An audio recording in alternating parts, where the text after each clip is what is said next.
नमस्कार। एस्ट्रो सफ़र में आप लोगों का एक बार फिर से स्वागत है। मैं ज्योति गुप्ता और आज हम बात करेंगे धन की, पैसे की, मुद्रा की। अधिकतर लोगों की ये कंसर्न रहती है, ये सब समस्या रहती है सबकी कि भाई हमारे पास धन नहीं रहता है, हम धन बचा नहीं पाते हैं, हमें पैसे की दिक्कत है। यूजुअली क्या होता है कि जो लोग काम करते रहते हैं तो सैलरी आई, खर्चा हो गया, पैसा पैसा बचता नहीं है। नौकरी पेशा लोगों के साथ में तो यही होता है कि भाई अगर उन्होंने कहीं कुछ इन्वेस्ट कर दिया या किसी और तरीके से पैसे को इन्वेस्ट करके अर्न करने की कोशिश की तो थोड़ा सा उनका वेल्थ जो है एक्यूमुलेशन होता है। और बाकी बिजनेसमैन का तो उनका बिजनेस होते हैं, बहुत सारे तरीके होते हैं, डिपेंड करता है क्या बिजनेस कर रहे हैं। बट अधिकतर बिजनेसमैन भी जो होते हैं वो लोग भी जो है काम तो करते हैं, लेकिन जो वेल्थ एक्यूमुलेशन की बात होती है वो नहीं हो पाता है। जब मैं वेल्थ एक्यूमुलेशन की बात करता हूँ तो इसका मतलब ये हो गया कि जो भी आपकी रोज़मर्रा के खर्चे के अलावा एक आदमी एसेट बनाता है, पैसे जमा करता है, चाहे वो किसी भी फॉर्म में हो, वो वेल्थ एक्यूमुलेशन होता है। जो उसमें आदमी को एक सिक्योरिटी रहती है कि अगर कल को उसका बिजनेस नहीं चलता है या नौकरी नहीं होती है तो उसके पास कुछ फंड्स हैं इकट्ठा।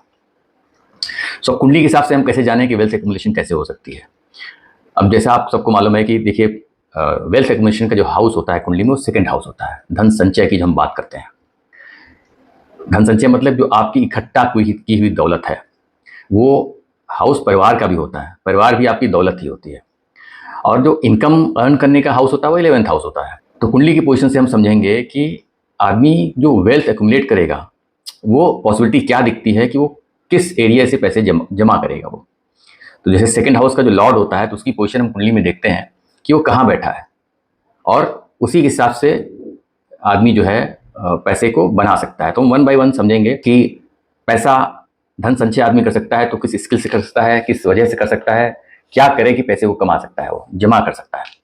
तो अगर हम सेकंड हाउस से स्टार्ट करते हैं, सेकंड हाउस का लॉर्ड अगर आपके फर्स्ट हाउस में बैठा हुआ है तो ऐसे लोग कोई भी व्यवसाय करते हो, नौकरी करते हो, अगर फर्स्ट हाउस में बैठा है तो उनके पास कोई ना कोई अपना एक स्किल ऐसा होना चाहिए जिससे वो पैसे कमाएं। देखिए, ज़रूरी नहीं कि सेकंड हाउस का लॉर्ड फर्स्ट हाउस में बैठा है तो आप धन संचय कर ही पाओगे। आपको समझने की जरूरत है, अगर सेकंड हाउस का लॉर्ड आपके फर्स्ट हाउस में बैठा हुआ है, आप नौकरी करते हो, शायद आपकी नौकरी से आपके घर का खर्चा चलता होगा, पैसे जमा नहीं कर पाते होगे। तो यहाँ पे ये बता रहा है कि भाई अगर आप अपना स्किल भी कहीं से इस्तेमाल करें, कोई स्पेशल स्किल लेकर के आएँ।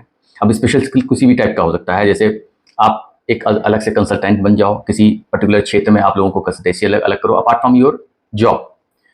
आप टीचिंग का काम कर सकते हो, या कोई भी स्किल आपके अंदर ऐसा हो, जैसे आप म्यूजिशियन हो सकते हो, जैसे आप एक्टर हो सकते हो, आप सिंगर हो सकते हो। तो आप अपना बिजनेस या नौकरी करते साथ में भी अगर उस हुनर को भी अपना यूज़ करके अपने स्किल से कुछ पैसे कमाना चाहोगे, पार्ट टाइम करके, फुल टाइम करके, व्हाटएवर, तो वो पैसा जो है वो आपका रुकेगा, जमा होगा। सेकंड हाउस का लॉर्ड जो है अगर सेकंड हाउस में बैठ जाता है तो बहुत अच्छी पोजीशन हो जाती है। तो कभी कभी क्या होता है कि बाई डिफॉल्ट आप ऐसा काम करने लगते हो जो आपके सेकंड हाउस के लॉर्ड की सेकंड हाउस की पोजीशन से कनेक्ट हो जाता है।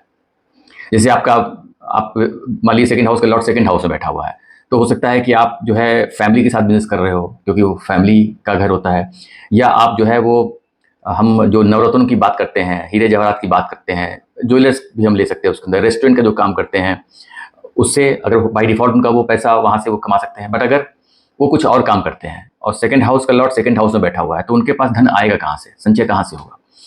तो उनको परिवार से पैसे मिल सकते हैं, उनको इनहेरिटेंस से पैसा मिल सकता है, क्योंकि सेकंड हाउस का लॉर्ड अगर 8th हाउस को देख रहा हो, 8th हाउस इनहेरिटेंस का होता है। कोई side by side James and jewellery में डीलिंग कर सकते हैं, वो नवरत्न में डील कर सकते हैं वो काम करते करते। तो ये पॉसिबिलिटी बनती है कि अगर आपको लगता है कि आप ये काम कर सकते हो तो आप वहाँ से पैसे कमा सकते हो। अब सेकंड हाउस जैसे रेस्टोरेंट बिजनेस का होता है, फूड का होता है, तो आप साइड बाय साइड कोई ऐसा काम कर सकते हो जो फूड से रिलेटेड हो। मान लीजिए आपका काम कुछ और भी काम कर रहे हो या कोई बिजनेस और कर रहे हो, लेकिन अगर आप साथ में ये भी काम करने लगोगे तो वहाँ से आपको धन जो आएगा वो धन आपका बचेगा। तो ऐसे ही सेकंड हाउस का लॉर्ड अगर थर्ड हाउस में बैठता है, अब थर्ड हाउस जो होता है वो कम्युनिकेशन का होता है, राइटर्स लोग होते हैं, टीचर्स होते हैं, स्टेट एजेंट होते हैं। तो अगर सेकंड हाउस का लॉर्ड थर्ड हाउस में बैठा है तो आप कोई भी काम कर रहे हो, तो अगर आप थर्ड हाउस से रिलेटेड भी कोई काम अपनी लाइफ में ले आओ, राइटिंग करने लगो, आप कॉलम्स लिखने लगो। राइटिंग के लिए जरूरी नहीं है कि आपको फुल टाइम बैठना है, आप ऑफिस के बाद में भी अपना टाइम निकाल करके 2 घंटे आप राइटिंग कर लो, कोई नॉवल लिखो, कुछ भी तरीके काम करो। टीचिंग का काम कर सकते हो। रियल एस्टेट में बहुत से लोग जो होते हैं वीकेंड पे जो है रियल एस्टेट काम करते हैं, एज एजेंट काम करने लगते हैं। तो थर्ड हाउस में अगर सेकंड हाउस का लॉर्ड बैठा है तो आप इस टाइप के काम करोगे तो आपको पैसा बचेगा, वो आपका एक्स्ट्रा धन हो जाएगा। सेकंड हाउस का लॉर्ड अगर फोर्थ हाउस में बैठ जाता है तो फोर्थ हाउस जो होता है वो किसका, प्रॉपर्टी का होता है। अगेन आप रियल एस्टेट काम कर सकते हो, इंटीरियर डेकोरेशन का होता है, फैशन डिजाइनिंग का होता है, व्हीकल्स का होता है। तो अगर आप कोई नौकरी करते हो या बिजनेस करते हो और आपको पैसे नहीं बच रहे हैं तो आप फोर्थ हाउस रिलेटेड भी काम कुछ सोचो क्या क्या कर सकते हो। रियल एस्टेट काम ऐसा है कि जरूरी नहीं उसके लिए आपको फुल टाइम करने की जरूरत नहीं है, आप वीकेंड पे कर सकते हो। व्हीकल में डील कर सकते हो, आप गाड़ियों की खरीद फरोख्त का काम कर सकते हो, जो आप उसमें आपका इन्वेस्टमेंट नहीं होने वाला है और आप अपने स्किल से उसको उस काम कर सकते हो। बहुत लोग जो है वास्तु एक्सपर्ट बन जाते हैं, तो वास्तु का काम भी जो है फोर्थ हाउस से होता है, वो भी आपका एक पार्ट टाइम काम हो सकता है। बहुत लोग ऐसे इंटीरियर काम जो है एक स्किल हम अपने अंदर ले लेते हैं, तो इंटीरियर काम भी साइड बाय कैसे करते हैं, अगर आप उसमें अच्छा फायदा मिलने लगे तो आप उसको फुल टाइम बना सकते हो। लेकिन हाँ, धन संचय के लिए वो हाउस आपको इंडिकेट कर रहा है कि हाँ वहाँ पे अगर बैठ गया है, और स्पेशली वहाँ पे जब बैठ गया है तो वो तो आपके दसम घर को भी देख रहा है, यानी वो करियर भी बना रहा है आपका, तो होता है कि बाय डिफॉल्ट आप उस करियर में हो। ऐसी कंडीशन में आपका जरूर आपके पास पैसे बचेंगे। अब सेकंड हाउस का लॉर्ड अगर फिफ्थ हाउस में बैठ गया है तो पैसा कहाँ से आएगा, कहाँ से जमा होगा। तो पैसा जमा होने का एक सबसे पहले पांच बच्चों का होता है, तो हो सकता है आपकी जिंदगी में जब आपके बच्चे बड़े हो जाएंगे, कमाने लगेंगे, तो आपके पास वेल्थ बनेगी कि वो आपको अच्छा पैसा भेजने लगेंगे, कि वो आपके लिए हेल्प करेगी। या आप फिफ्थ हाउस जो है परफॉर्मिंग आर्ट्स का होता है, अगर आप पार्ट टाइम एक्टिंग करना चाहते हो तो एक्टिंग करके आप पैसे कमा सकते हो। बाकी सारे प्लैनेट्स की पोजीशन भी डिपेंड करती है, लेकिन पांचवें घर की हम बात कर रहे हैं। पांचवा घर स्पेकुलेशन का होता है, तो आप पांचवें घर में मतलब आप शेयर मार्केट में पैसे लगा करके आप पैसे कमा सकते हो। आप शेयर मार्केट में इन्वेस्ट करोगे, मोस्टली लोग करते ही करते हैं, जो लोग जॉब करते हैं तो उनके पैसे तो उनके नौकरी से तो बनते ही नहीं है। वो कहीं प्रॉपर्टी में इन्वेस्ट करेंगे, शेयर मार्केट में इन्वेस्ट करेंगे, कहीं और भी जहां उनको लगेगा गोल्ड में इन्वेस्ट कर दिया, या वट एवर वे उनको किसी ने बताया कि यहाँ इन्वेस्ट कर दो, तो वो जो पैसा उनका ग्रो करता है, दैट बिकम द असेट। सो पांचवा घर शेयर मार्केट को भी दिखाता है। पांचवा घर जिसे पांचवा कंसल्टेंसी का होता है, आप कोई अपनी कंसल्टेंसी स्टार्ट कर सकते हो, जो भी आपके पास एक्सपर्टीज है, जो आपको लगता है कि मैं ये काम कर सकता हूँ, तो आप जो भी नौकरी करते हो, बिजनेस करते हो, उसके साथ में आप वो काम भी कर सकते हो, तो वहां से जो पैसे कमाओगे वो आपकी हेल्प करेंगे। सेकंड हाउस का लॉर्ड छठे घर में आ जाता है। अब छठा घर जो होता है वो ट्रिक हाउसेज में आता है, बट छठा घर जो है आपकी जॉब का होता है, सर्विस का होता है, तो ये बताता है कि आप जो भी काम करोगे, कोई भी काम जो सर्विस बेस्ड हो, अगर नौकरी कर रहे हो तो अच्छी बात है, आप नौकरी से पैसे कमाओगे।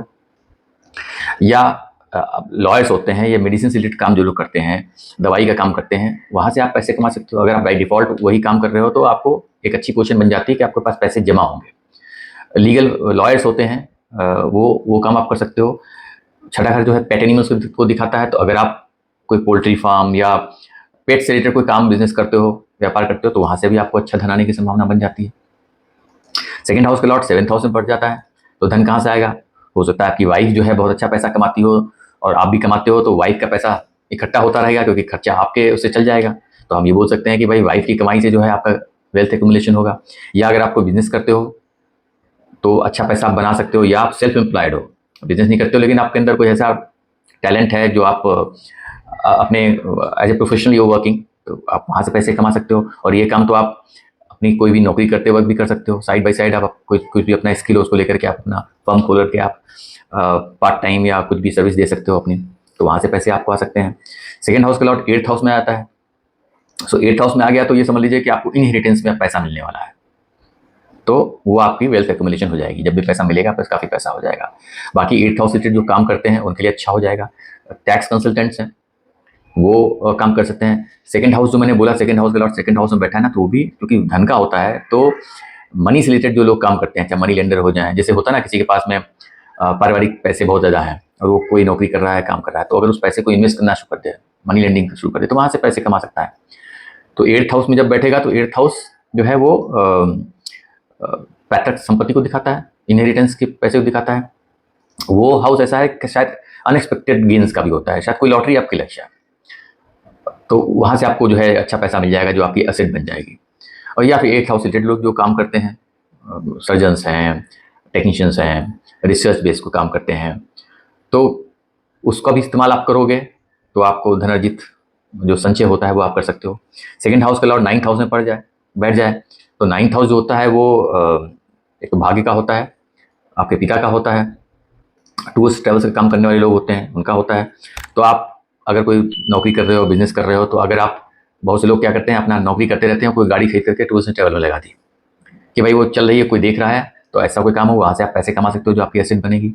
आपको अपने पिता से सपोर्ट मिल सकता है, पिता से बहुत सारा धन आपको मिल सकता है, कि पिता आपको बोल देंगे चलो भाई हम तुमको पैसे देते हैं, कीप इट विद यू।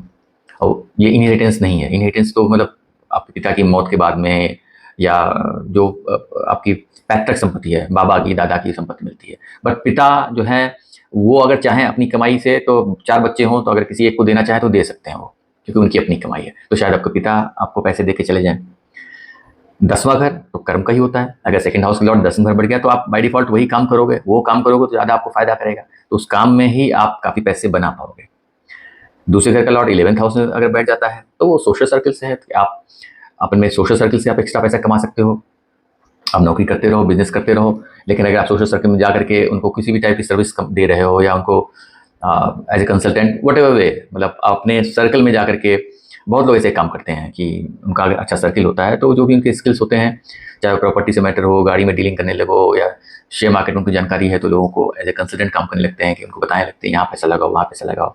तो उस तरीके से ये उस टाइम में कोई ज़रूरी नहीं कि आपको फुल टाइम करने की ज़रूरत है। सेकंड हाउस का लॉट अगर 12th हाउस में बैठ जाता है तो इन्वेस्टमेंट 12th हाउस खर्चे का तो होता है लेकिन इन्वेस्टमेंट का भी होता है। तो ये बताता है कि भाई आप फॉरेन से कनेक्शन बना के कोई काम करना चाहो तो पैसे आ सकते हैं, आप इन्वेस्टमेंट करोगे तो पैसे आ सकते हैं, या आप किसी हॉस्पिटल से जुड़े हो या मेडिसिन लाइन से जुड़े हुए हो।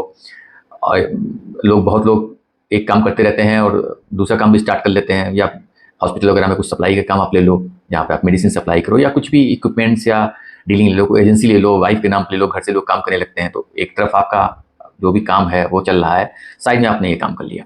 बट आप अगर आप ये ध्यान करके करते हो तो वहाँ से ही पैसे आपको मिलने लगेंगे। सो यही तरीका है, क्योंकि सेकंड हाउस धन संचय का होता है। अगर आप ये समझ जाओ कि हमारा सेकंड हाउस का लॉर्ड किस हाउस में बैठा हुआ है, आप कोई भी काम कर रहे हो, अगर उस हाउस रिलेटेड चीज़ों को अपनी ज़िंदगी में ले आओ तो जो है वो आपका जो पैसा बनेगा that will be your savings. उम्मीद करता हूँ आपको वीडियो समझ में आया होगा। तो आप लोग भी कमेंट करके बताइए कि आप लोग धन संचय किस हाउस से कर रहे हो, आप क्या काम कर रहे हो और क्या वो धन संचय कर पा रहे हो, या जिस तरीके से मैंने बताया उस तरीके से आपने किया है तो पैसे जमा किए हैं कि नहीं किए हैं। अगर मेरा चैनल अगर आपको अच्छा लगा है, मेरी बातें ठीक लग रही हैं तो प्लीज़ मेरे चैनल को लाइक करें, सब्सक्राइब करें, लोगों के साथ शेयर भी करें, और मिलते हैं किसी नए वीडियो में किसी नए टॉपिक के साथ में। तब तक के लिए नमस्कार।